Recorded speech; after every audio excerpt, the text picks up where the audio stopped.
إن الحمد لله نحمده ونستعينه ونستغفره ونعوذ بالله من شرور أنفسنا ومن سيئات أعمالنا من يهده الله فلا مضل له ومن يضلله فلا هادي له أشهد أن لا إله إلا الله وحده لا شريك له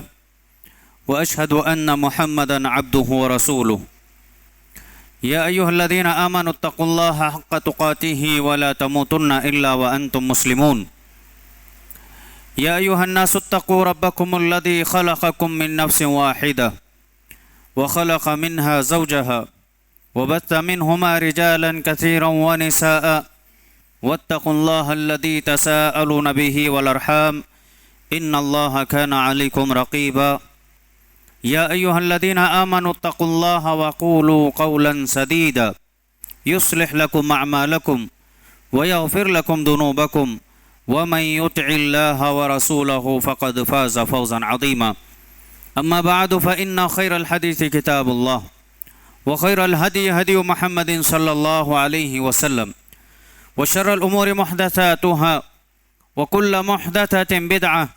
وكل بدعة ضلالة وكل ضلالة في النار أعوذ بالله السميع العليم من الشيطان الرجيم من همزه ونفخه ونفثه بسم الله الرحمن الرحيم واذكروا الله في أيام معدودات. ہر قسم کی تعریف و توصیف، حمد و ثنا، بڑائی و کبریائی، عزت و جلال، تکبیر، تحلیل، تحمید، تسبیح اللہ وحدہ لا شریک کے لیے لائق اور زیبا ہے، جو ہمارا خالق حقیقی، معبود برحق ہے، جس نے ہم پر بے شمار نعمتیں نازل کیں، بہت ساری نعمتوں سے ہمیں سرفراز کیا، جن میں سب سے بڑی اللہ کی فضیلت، اللہ کی نعمت جو ہمیں اللہ نے عطا کی وہ یہ کہ عقل و شعور کی بنیاد پر اس کائنات میں موجود تمام مخلوقات کے درمیان ہمیں اشرف المخلوقات بنایا، اور اس پوری کائنات میں بڑی بڑی جو اللہ کی مخلوقات ہیں ان کو اللہ نے انسانوں کے لیے مسخر کیا، اور پھر نعمت اسلام سے نوازا۔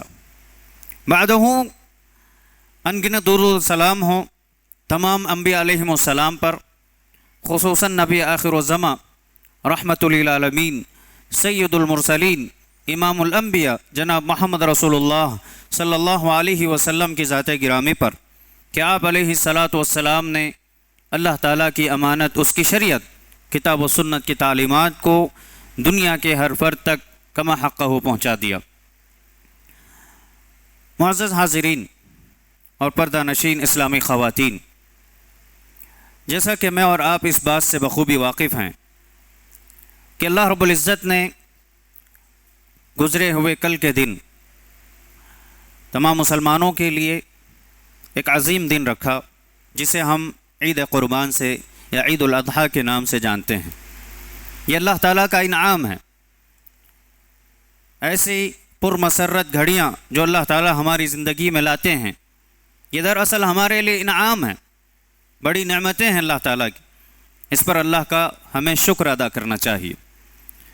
پھر اللہ کا اس لیے بھی شکر ادا کریں کہ کل ایک عید ہم نے منائی، اور پھر آج دوسری عید، ہفتے بھر کی عید المسلمین جمعہ کے دن کو شریعت میں کہا گیا ہے، تو دو عیدیں اللہ تعالیٰ نے ہمیں عطا کی۔ اور ہم یہ بھی جانتے ہیں کہ ذوالحج کے اس عشرے کے مکمل ہو جانے کے بعد، جسے عشرہ ذی الحج یعنی ابتدائی 10 ایام، 10ویں دن یوم النحر، قربانی کا بڑا دن جو ہے، عظیم دن، جو اللہ کے نزدیک بہت ہی عظیم دن ہے،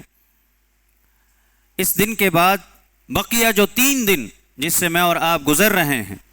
11 ذی الحج، 12 اور 13 ذی الحج، یہ 3 دنوں کو شریعت میں ایام تشریق کہا گیا ہے۔ ایام تشریق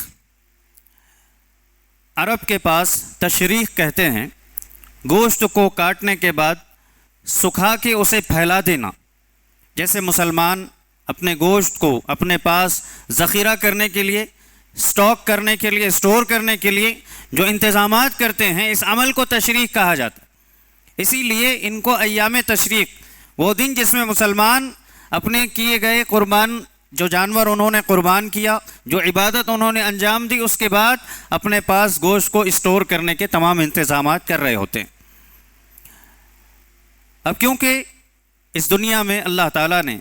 بہت سارے دن مقرر کیے، بہت سارے دن بنائے، جن کی گنتی کے اعتبار سے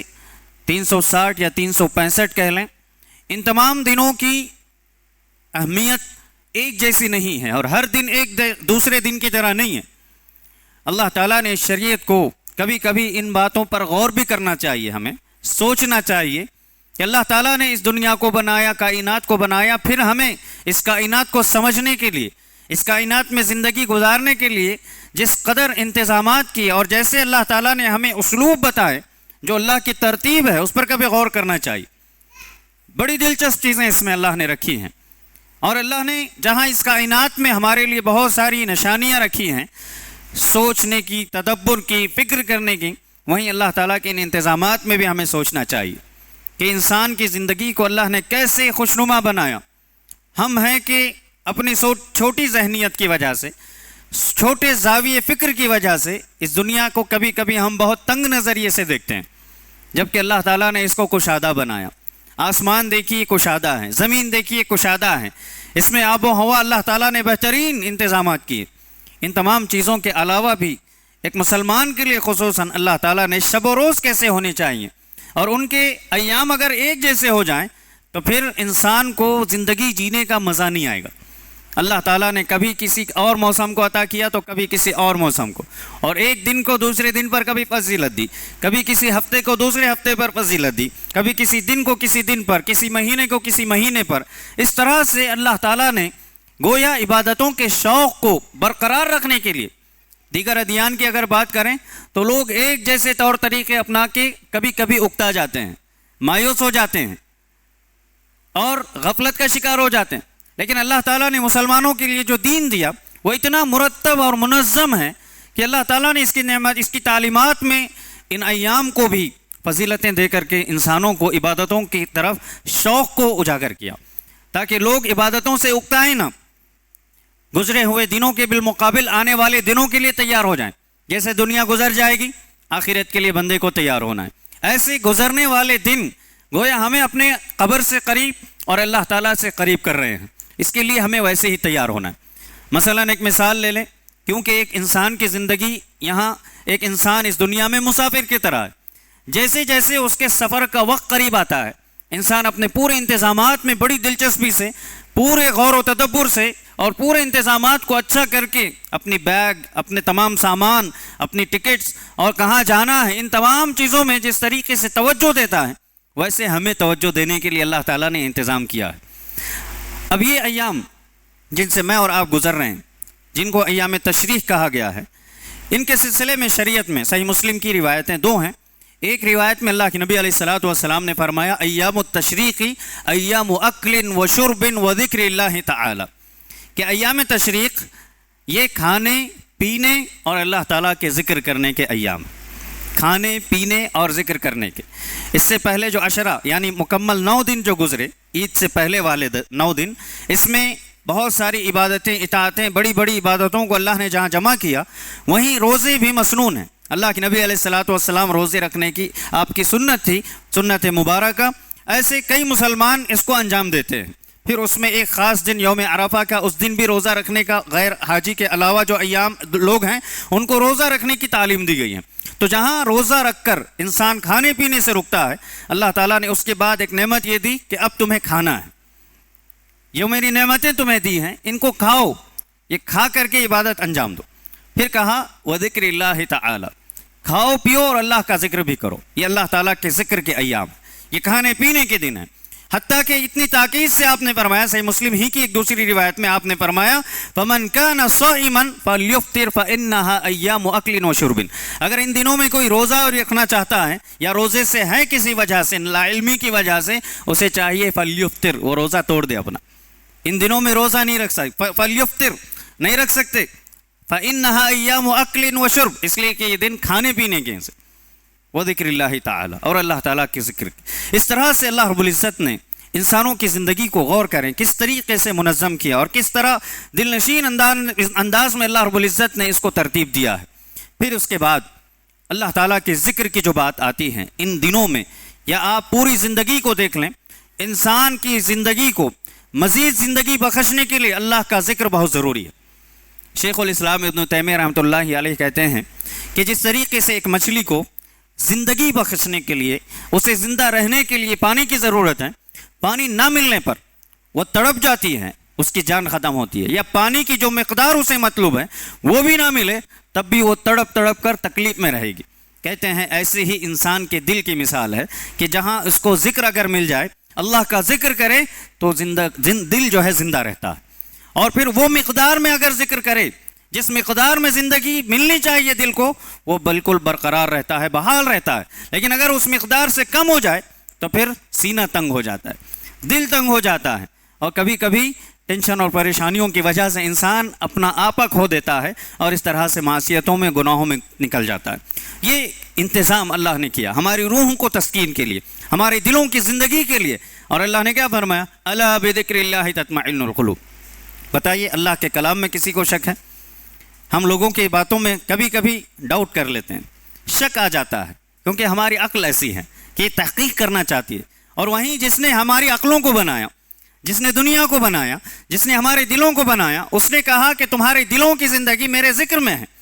کھا پی کر کے تم اپنا جسم ضرور بنا رہے ہو، لیکن جو اندر تمہارے روح موجود ہے اس کی غذا کیا ہے؟ کبھی غور کیا؟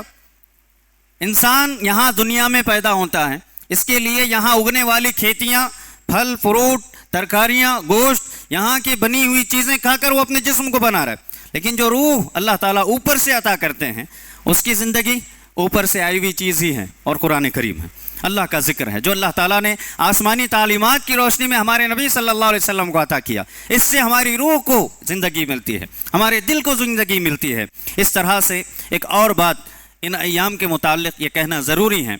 کہ کیونکہ یہ ایام سال کے اختتام کے بھی ایام ہیں. پورے سال جو 12 مہینے اللہ تعالیٰ نے بنائے ہیں، شریعت میں جن کا ذکر آیا، قرآن کریم میں ذکر آیا، سال ختم ہونے کو ہیں.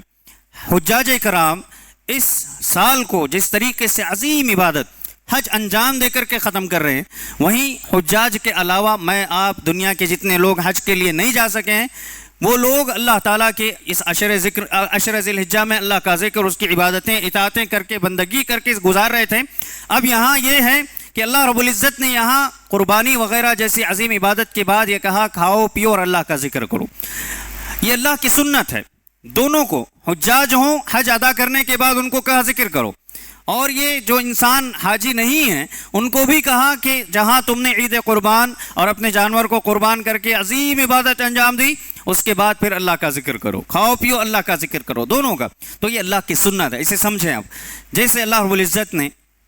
شریعت میں بہت ساری عظیم عبادتوں کا ذکر کر کے ان کے اختتام کے بعد اللہ نے کہا کہ یہیں یہ نہیں سمجھ لینا کہ اب تمہارا فرض ادا ہو گیا یا تم یہاں سے چھٹکارا مل گیا، بلکہ اللہ تعالیٰ نے کچھ عبادتوں کے بعد خصوصیت کے ساتھ، جہاں عبادت اختتام ہو جاتی ہے، عبادت ختم ہو جاتی ہے، اس کے بعد اللہ نے بطور خاص ذکر کا حکم دیا. جیسے آپ غور کریں، کچھ مثالیں آپ کے سامنے ہیں. نماز جیسے عظیم عبادت کے سلسلے میں سورہ نساء میں فرمایا فَإِذَا قَضَيْتُمُ الصَّلَاةَ فَاذْكُرُوا اللَّهَ قِيَامًا وَقُعُودًا وَعَلَى جُنُوبِكُمْ، کہ جب تم نماز سے فارغ ہو جاؤ. عموماً ہم یہ سمجھتے ہیں کہ نماز ہو گئی بس اللہ کا ذکر ہو گیا. نہیں، اللہ کی بندگی کے بعد اللہ نے ذکر کو ہمیشہ ہمارے دل کو چارج رکھنے کے لیے یہ کہا کہ اب تمہیں اللہ کا ذکر کرنا ہے. فَإِذَا قَضَيْتُمُ الصَّلَاةَ، جب نماز ختم کر لو پھر اللہ کا ذکر کرو. کیسے؟ قیاماً وقعوداً وعلی جنوبکم، کھڑے ہو، بیٹھے ہو، لیٹے ہو، اپنے بستروں پر بھی ہو، اللہ کا ذکر تمہیں کرنا چاہیے. تو کیا معلوم ہوا؟ زندگی کو غور کر کے دیکھیں، ہمیں جو ذکر سکھایا جاتا ہے، آداب، دعائیں، یہ بہت اہمیت رکھتی ہیں ہماری زندگی میں. ہمیں ہر قدم پر حفاظت کا ذریعہ اللہ تعالیٰ نے عطا کیا. صبح و شام کی دعائیں ہیں، شام کی دعائیں، اس کے بعد آپ سونے جا رہے ہیں وہاں دعائیں سکھائی گئیں، بیدار ہو رہے ہیں وہاں دعائیں، کھا رہے ہیں، پی رہے ہیں، کھانے کے بعد اس طرح سے بیت الخلاء میں داخل ہو رہے ہیں، بیت الخلاء سے نکلنے کے علاوہ کسی سے ملاقات کر رہے ہیں، سلام جیسی ذکر کو اللہ نے عطا کیا. اس طرح غور کر کے دیکھیں کتنی اللہ تعالیٰ نے دعائیں ہمیں دی. یہ دراصل اللہ کا ذکر ہے، اور اس کے ذریعے ہی سے ایک انسان بالکل اسی راستے پر رہتا ہے جس کا سوال وہ اپنی ہر رکعت میں کر رہا ہے. اہدنا الصراط المستقیم، یہ ذکر اس کو اللہ نے بڑی بڑی عبادتوں کے اختتام کے بعد حکم دیا کہ ذکر کرو، اس لیے کہ تمہیں سیدھے راستے پر پھر اس کی طرف کھینچ کر لانے کے لیے کام آئے گا۔ اب پھر اس کے بعد دوسری عبادت دیکھیے، جمعہ کی نماز کے بعد بھی سورہ جمعہ میں اللہ نے کیا فرمایا؟ فَإِذَا قُضِيَتِ الصَّلَاةُ فَانتَشِرُوا، جب نماز ختم ہو جائے زمین میں پھیل جاؤ، کیا کرنے کے لیے؟ وَابْتَغُوا مِن فَضْلِ اللَّهِ، اللہ تعالیٰ کا فضل تلاش کرو۔ اب تمہاری کاروبار تجارتیں جو کرنا ہے وہ نماز کے بعد زمین میں پھیل جاؤ اور اللہ کے فضل کو تلاش کرو۔ وَاذْكُرُوا اللَّهَ كَثِيرًا لَعَلَّكُمْ تُفْلِحُونَ، اللہ نے فرمایا کہ اب نماز ادا ہو گئی، اب اپنے کاروبار میں چلے جا رہے ہو، اپنے مشغولیات میں ہو، اپنے جاب میں ہو، وہاں اللہ کا ذکر کرتے رہو۔ لعلکم تفلحون، اس سے تمہیں کامیابی ملے گی۔ پھر اس کے بعد دیکھیے حج جیسی عظیم عبادت حجاج اکرام جب ادا کر لیتے اللہ تعالیٰ نے ان کو بھی فرمایا فَإِذَا قَضَيْتُم مَّنَاسِكَكُمْ فَاذْكُرُوا اللَّهَ كَذِكْرِكُمْ آبَاءَكُمْ أَوْ أَشَدَّ ذِكْرًا، کیا فرمایا کہ جب تم مناسک کے حج مکمل ادا کر لو اس کے بعد تم اللہ کا ذکر ویسے ہی کرو جیسے تم اپنے آبا و اجداد کا ذکر کرتے ہو، او اشد ذکرا، یا اس سے زیادہ تمہیں اللہ کا ذکر کرنا چاہیے۔ اس آیت کی تفسیر میں مفسرین نے لکھتے ہیں اللہ نے یہاں کذکرکم آباءکم کیوں کہا کہ تم اپنے ماں باپ کو جیسے یاد کرتے ہو، آبا و اجداد کو جیسے یاد کرتے ہو، یہاں بطور خاص عرب کی ایک عادت کا ذکر کیا گیا جو حج سے فارغ ہو جانے کے بعد مینا میں جو ایام انہیں گزارنے ہوتے ہیں اپنی خیموں میں بیٹھ کر کے، یا پھر ایک میلہ وہ لگایا کرتے تھے جس میں وہ اپنے آبا و اجداد اور اپنے خاندان کے کچھ کارنامے یاد کرتے تھے۔ وہاں جب ایک جگہ سب جمع ہو گئے اپنے اپنے خاندان پر فخر کرنے کے لیے، اپنے کارنامے اپنے آبا و اجداد کو یاد کیا کرتے تھے، تو اللہ نے کہا کہ جیسے تم اپنے لیے اپنے خاندانوں کو یاد کرتے ہو، اپنے آبا و اجداد کو یاد کرتے ہو، اس سے زیادہ اللہ تعالیٰ کا تم ذکر کرو۔ تو عبادت، حج جیسی عبادت انجام ہونے کے بعد حاجیوں سے ہی کہا جا رہا ہے یہ بھی ختم ہو گئی، اب یہاں یہ مطلب نہیں ہے کہ چیپٹر کلوز ہے، بلکہ اللہ تعالیٰ کا ذکر تمہیں کرنا چاہیے۔ تو یہ اللہ کی سنت کو ہمیں سمجھنا ہے۔ لہٰذا ان ایام میں بھی جہاں حاجیوں کو حج کے اختتام کے بعد، ہماری عبادتوں کے بعد، عید قربان جیسی عظیم عبادت کے بعد اللہ تعالیٰ نے فرمایا کہ ذکر کرو، اور ذکر آپ کو معلوم ہے ان ایام میں خصوصاً جیسے عشر ذی الحج یا ذی الحج کا مہینہ آ جاتا ہے، ذکر دو طرح کے ہیں، ایک ذکر المقید ہے اور ایک ذکر مطلق ہے۔ ذکر مقید کیا ہے؟ جو نمازوں کے بعد جو یوم عرفہ کے دن فجر سے شروع ہوتا ہے، یہ ذکر نمازوں کے بعد کب تک؟ 13 ذی الحجہ، 13 ہمارے اعتبار سے اتوار کی مغرب تک آپ کو اللہ تعالیٰ کا ذکر نمازوں کے بعد کرنا ہے، تکبیرات کرنے، تسبیحات کرنی ہے۔ اور ذکر مطلق وہ جو آپ کے مہینہ شروع ہونے سے ہی صحابہ اکرام کیا کرتے تھے، ذکر کرتے تھے، اللہ کی تکبیرات، اللہ کی بڑائی پاکی سب اللہ جو بیان کرتے تھے وہ سب ہمیں کرنا چاہیے، یہ ذکر مطلق ہے۔ تو اس اعتبار سے 13 ذی الحج تک ان دونوں قسم کے ذکر کو ہمیں کرنا چاہیے۔ اب اس پر عمل کرتے ہوئے ہم دیکھیں تو جہاں خود اللہ کے نبی علیہ الصلاۃ والسلام کیا کرتے، اسی وجہ سے آپ کے بعد آپ کے صحابہ میں سے بطور خاص جن سے روایتیں ملتی ہیں یا جن کے عمل کو نقل کیا گیا، ان میں عمر رضی اللہ عنہ خلیفۃ المسلمین، خلیفۃ الثانی، ان کے بارے میں آتا ہے کہ حج سے فارغ ہو جانے کے بعد مینا میں جب اپنے خیمے میں رکتے وہ وہاں اللہ تعالیٰ کا ذکر کرتے، تکبیرات بلند کرتے بہت زیادہ زور سے، اتنا کہ ان کے آس پاس جو مسجد ہوتی وہاں تک ان کی آواز جاری ہوتی، اور مسجد میں جو لوگ عبادت میں مشغول ہیں وہ اس آواز کو سن کر کے سب کے سب اللہ کا ذکر کرتے، اور مسجد میں آنے والی آواز سن کر کے جو آس پاس بازاروں میں لوگ مشغول ہوتے وہ بھی ذکر کر رہے ہوتے، اور اس قدر ماحول بن جاتا کہ پورا مینا اللہ کے ذکر سے گونج اٹھتا۔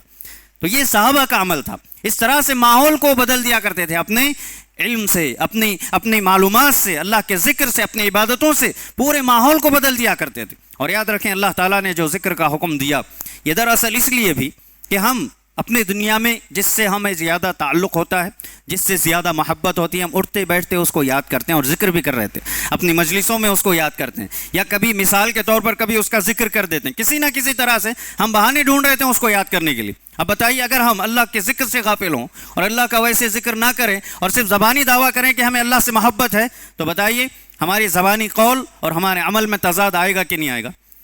ہم یہ دعویٰ تو کر رہے ہیں کہ ہمیں اللہ سے محبت ہے، اب اس محبت کے ظاہر کرنے کا اللہ تعالیٰ نے انتظام کیا کہ آپ اٹھتے بیٹھتے اپنے بستروں پر، آپ کے کھانے سے پہلے، کھانے کے بعد، اور جتنی تمام آپ کی زندگی ہے اس میں اللہ تعالیٰ کا ذکر کرتے رہو۔ پھر اسی طرح عمر رضی اللہ عنہ کے بعد ان کے فرزند ابن عمر جن کا نام عبداللہ تھا، ان کے بارے میں بھی آتا ہے کہ وہ مینا میں جب رکتے تو مینا میں اپنے خیمے میں اور نمازوں کے بعد اللہ کا ذکر کیا کرتے، تکبیرات کرتے، اپنے بستر پر جب لیٹتے تب بھی چلتے پھرتے، ملاقات کرتے، ہر وقت اللہ تعالیٰ کا ذکر، اس لیے کہ فَاذْكُرُوا اللَّهَ فِي أَيَّامٍ مَعْدُودَاتٍ، اللہ نے کہا کہ گنے چنے دن ہیں، یہ 3 دن ہیں، ان میں اللہ کا ذکر کرتے رہو، کثرت سے ذکر کرتے رہو۔ اسی لیے صحابہ اس پر عمل کرتے، اور صرف مردوں کے لیے نہیں، خواتین میں بھی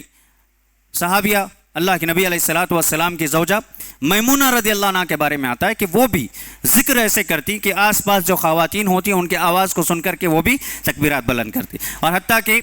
اللہ کے نبی صحابہ کے دور کے بعد عمر بن عبدالعزیز رحمۃ اللہ علیہ کے زمانے میں آتا ہے کہ حج میں جو لوگ حجاج اکرام ہوتے مردوں کے ساتھ عورتیں بھی اپنی تکبیرات کو بلند کیا کرتی تھیں, مردوں کے ساتھ اپنی تکبیرات پڑھا کرتی تھیں. تو یہ عمل ہمیں کرنا چاہیے. تو معلوم کیا ہوا کہ یہ تکبیرات دراصل مطلق تکبیرات ہوں یا مقید تکبیرات ہوں, یہ سب کے سب شعائر اللہ ہیں, اللہ کے شعائر ہیں, جس سے آپ اپنا مسلمان ہونا ظاہر کر رہے ہیں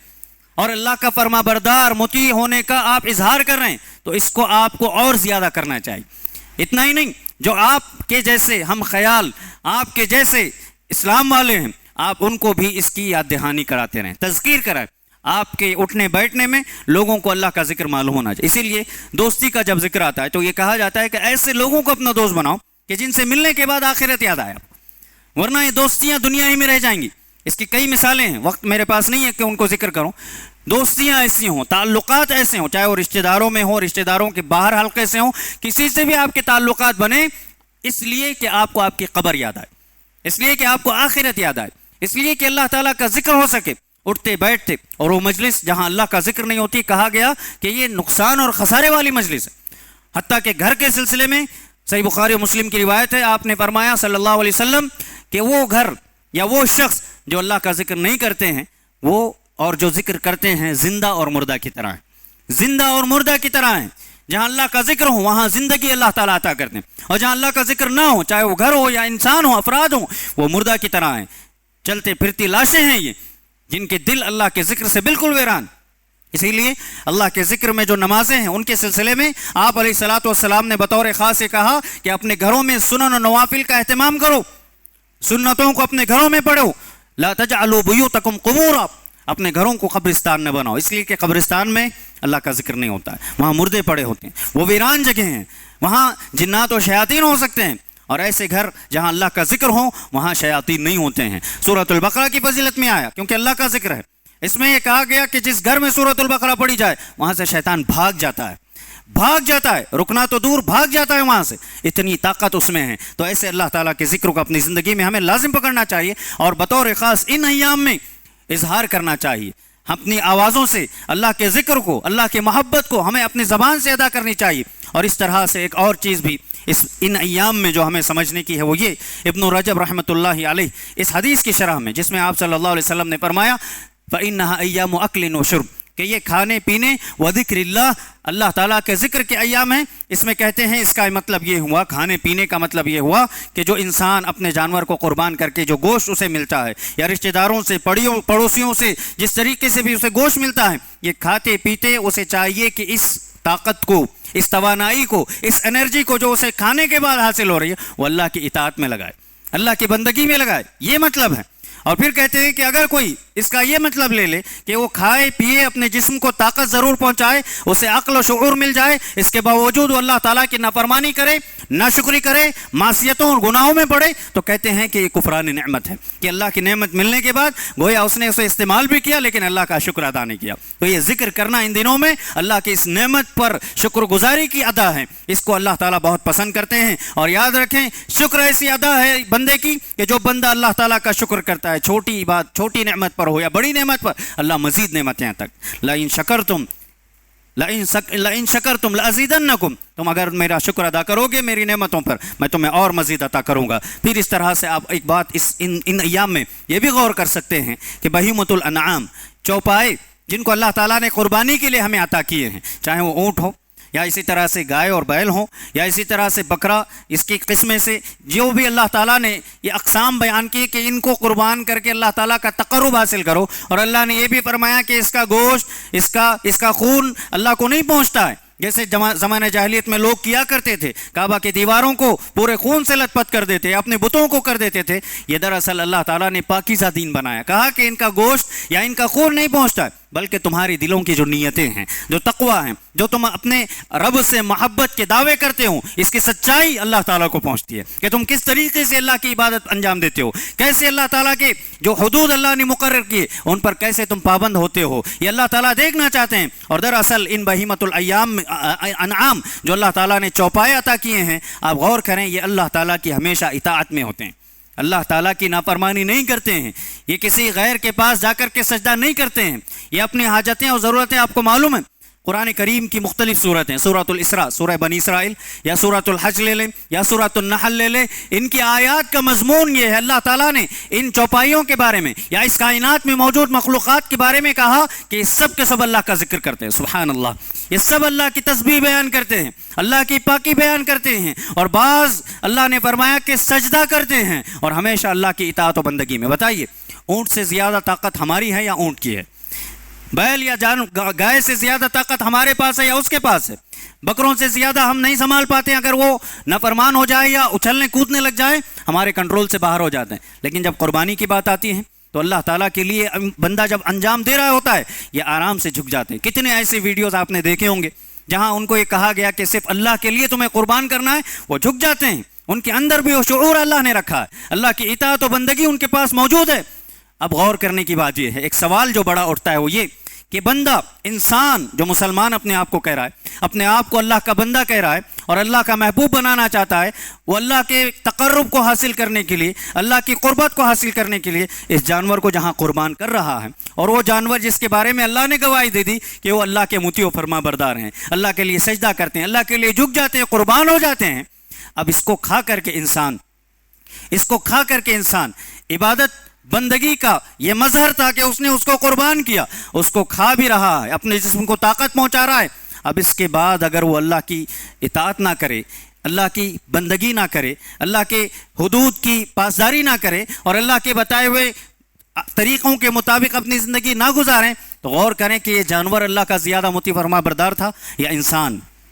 یہ سوال ہے، ہماری زندگی کا بڑا سوال ہے۔ عید قربان ہمیں یہی پیغام دیتی ہیں کہ جہاں ایک جانور جسے عقل و شعور اللہ نے نہیں دیا ہے، لیکن اللہ نے اس کے اندر جو احساس رکھا ہے اللہ کی بڑائی کا، اللہ کی توحید کا، جس کے لیے وہ جھک کر کے اپنے آپ کو قربان کرتا ہے، انسان کو اللہ کے لیے ویسے تیار ہونا ہے، اپنے آپ کو اللہ کے احکام کے سامنے جھکانے والا بنے، اپنے آپ کو ہمیشہ جھکائے اور اللہ کے اعمال کا، اللہ تعالیٰ کے طور طریقے جو اللہ نے بتائے اس کے مطابق اپنی زندگی گزارنے کی کوشش کرے۔ خلاصہ کلام یہی ہے کہ انسان جب اللہ کی ان نعمتوں کو حاصل کر رہا ہے، اللہ نے فرمایا کہ اللہ کی شکر گزاری کے لیے تم اللہ تعالیٰ کا ذکر کرو، جو کھا پی رہے ہو ان ایام میں کھاؤ پیو، روزہ بھی مت رکھو، کھانے پینے کے دن ہیں اور اللہ تعالیٰ کا ذکر کرنے کے دن، تو تکبیر مطلق جو عام طور پر آپ اٹھتے بیٹھتے اپنے گھروں میں کر سکتے ہیں، اور یاد رکھیں آپ کے ساتھ آپ کے بچے آپ کو سن کر کے پڑھیں گے، اور یہ تربیت کا ایک اتنا بہترین طریقہ ہے جو اللہ تعالیٰ نے عطا کیا کہ آپ بچوں کے اندر اللہ کی محبت، رسول کی محبت،